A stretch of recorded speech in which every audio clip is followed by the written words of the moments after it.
Chapter number 7 getting to know plants. हमने last lecture में पढ़ा था कि रूट्स के जो फंक्शन है उसके बारे में हमने एक्टिविटी ली थी। दो पॉट्स में एक रूट के साथ एक प्लांट लिया था और एक विदाउट रूट प्लांट लिया था। इन दोनों में हमने देखा था कि वाटरिंग करके एक वीक के बाद किसमें ग्रोथ हुआ है प्लांट का वो देखा था। तो हमने रूट्स का फंक्शन देखा था। Now there are activity 7 and activity 8 वो आपको रीड करनी है एक बार, और अगर कुछ डाउट हो तो मुझे स्कूल में आके पूछ लेना, होमवर्क जब बताने आओ तब। Now activity 9, go to an open ground where many wild plants are growing, dig out a few, wash and the soil of the roots and observe them.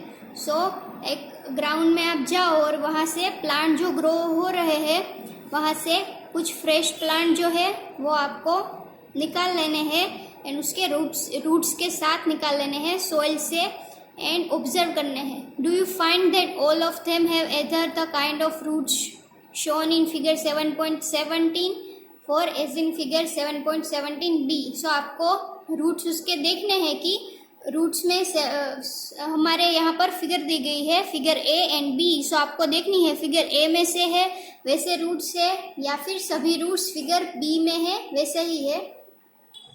C page number 59, there are two figures, figure 7.17a and figure 7.17b। So कई plants में आप देखोगे कि कई plants में roots जो है वो इस टाइप के होंगे एंड अदर्स में इस टाइप के रूट्स होंगे। For roots of the kind shown in figure 7.17a, the main root is called taproot. So आप देखोगे इस 7.17 फिगर ए में आप देखोगे कि ऐसे रूट्स में क्या होता है, एक मेन रूट होता है। यहाँ पर आप देखोगे एक मेन रूट होता है और उसके आउटकम्स होते हैं जो छोटे छोटे roots. So the main root is called taproot and the smaller roots are called lateral roots.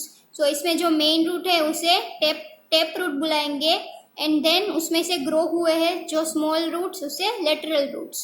Plants with roots as shown in figure 7.17b do not have a main root. आप देखोगे कि figure B में figure A की जैसे main root नहीं है पर small roots ही उगे हुए हैं। यहाँ पर आपने देखा फिगर ए में कि एक मेन रूट होता है जिसे हम टेप रूट बुलाते हैं, उसमें से कई सारे रूट्स निकल कर आते हैं, पर फिगर बी में मेन रूट नहीं होता। Do not have a main root, all roots seem similar and these are called fibrous roots. So जिस रूट्स में मेन रूट होता है उसे हम बुलाते हैं टेप रूट्स एंड उसमें से छोटे छोटे ग्रो होकर रूट्स निकल आते हैं, that are called lateral roots. So ऐसे रूट्स को बुलाएंगे टेप रूट एंड जिसमें मेन रूट नहीं होता सिर्फ छोटे छोटे रूट्स ही होते हैं उसे हम बुलाएंगे फाइब्रस रूट्स। ओके, सो इसे अंडरलाइन कर देना, tap root and fibrous roots. Separate the plants you have collected into two groups. In group A, put those that have tap roots and in group B, those that have fibrous roots. So आपको अलग अलग करना है, दोनों को दो group बनाने हैं जिसमें एक टेप रूट में रखना है एंड दूसरे फाइब्रस रूट्स में। Look at the leaves of the plants in group. What kind of venation do they have? What kind of venation do you see for plants of group B?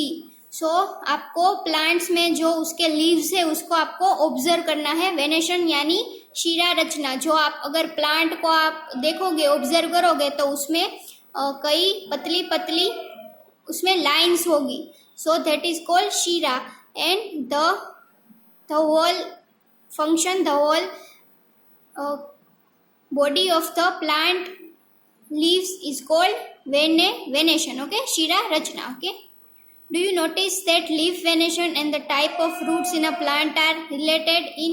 So आप देखोगे ऐसे plants के leaves में अगर आप observe करोगे तो उसमें वेनेशन यानी शीरा रचना होगी। सो आपको फिर क्या करना है कि उसे नोटिस करना है कि कैसे टाइप के रूट्स में किस टाइप की वेनेशन, किस टाइप की शीरा रचना है उसके परिणाम है। Then there is table 7.2 types of root and types of leaf venation. वहाँ पर आपको लिखना है कौन सा प्लांट आपने देखा, उसमें ऑब्जर्व करके उसकी शिरा रचना और उसके टाइप ऑफ रूट्स यानी फाइब्रस रूट्स है या फिर टेप रूट्स है, वो आपको लिखना है। We have learn that roots absorb water and minerals from the soil and the stem conducts these to leaves and other parts of the plant। आपको पता है कि रूट्स जो है वो मिनरल्स एंड वाटर ऑब्जर्व करती है सोइल में से, एंड उसे कंडक्ट कौन करता है, उसका परिवहन यानी उसको अलग अलग प्लांट्स के पार्ट में कौन उसे ट्रांसफर करता है, stem. The leaves prepare food, this food travels through the stem and is stored in different parts of plant. So जो फूड है वो कौन प्रिपेयर करता है, लीव्स जो है वो फोटोसिंथेसिस के थ्रू फूड प्रिपेयर करता है और ये फूड डिफरेंट पार्ट में ट्रैवल करता है through the stem. We eat some of these as roots like carrot, radish, sweet potato, turnip and tapioca। So आपने देखा होगा कि कई आप रूट्स प्लांट्स के आप खाते होंगे, जो कैरेट्स एंड स्वीट पोटैटोज ये सब आपने देखा होगा। We also eat many other parts of a plant where food is stored. So हम प्लांट्स के कई जो पार्ट है वो हम एज अ फूड हम लेते हैं, खाते हैं। Do you agree that stem is like a street with two-way traffic? Write the name of material that goes up in the stem and that which comes down। So आपको ऐसा लगता है कि जो स्टेम है जो फूड ट्रांसफर करता है different part of the plant, so आपको क्या लगता है कि वो एक ट्रैफिक टू-वे ट्रैफिक जैसा है कि वहाँ से परिवहन हो सकता है, आ जा सकता है फूड। तो आपको लिखना है कि कौन सा फूड उसमें जाता है और कौन से डायरेक्शन में फ्लो होकर वापस आता है। सी आपको फिगर दिखाई गई है, figure 7.18, stem as two way traffic street. In the next section we will study about the structure of a flower. Okay, अगले लेक्चर में हम फ्लावर के स्ट्रक्चर के बारे में पढ़ेंगे।